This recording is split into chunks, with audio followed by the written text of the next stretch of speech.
Hello everyone, welcome back to my YouTube channel. आज आहे मार्गशीर्ष महिन्यातला गुरुवार आणि त्याची पूजा मांडण्यासाठी मी आणि इशू छान असे तयार झालो आहोत. इशूची जरा तब्येत बरी नाही आहे, तिला थोडीशी सर्दी वगैरे झाली आहे. मलाही सुचत नाही आहे काय करावं काही नको, पण तरीही म्हटलं पूजा तर करूया, छान वाटेल, तिलाही छान वाटेल. पूजेची सर्व तयारी मी दुपारीच करून ठेवली होती. 5 फळांच्या फांद्या आणि फुलं वगैरे सर्व. आणि आज मार्गशीर्ष महिन्यातला गुरुवार तर आहेच, पण आज महत्त्वाचं म्हणजे दत्त जयंती आहे. म्हणून म्हटलं दत्तगुरूंचीही पूजा करून घ्यावी आणि स्वामी समर्थांची.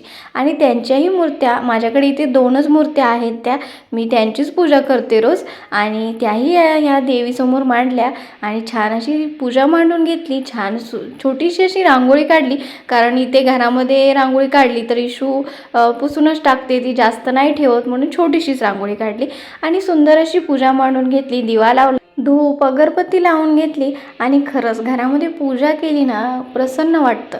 आणि इशूलाही ते सर्व दाखवून दिलं, का तर तीच खरी आमच्या घरची लक्ष्मी आहे. आणि माझ्या या गोड बाळाच्या पायगुणाने आमच्या आयुष्यात सर्वच गोष्टी छान झालेल्या आहेत आणि इथून पुढेही अजून छान होतील याची मला खात्री आहे. देव इशू खूप मध्ये मध्ये करत आहेत आणि त्यांच्यामुळे बऱ्याच गोष्टी माझ्या राहिल्याही असतील. कमी जास्त काही झालं असेल तर तुम्ही सर्व समजून घ्यालच.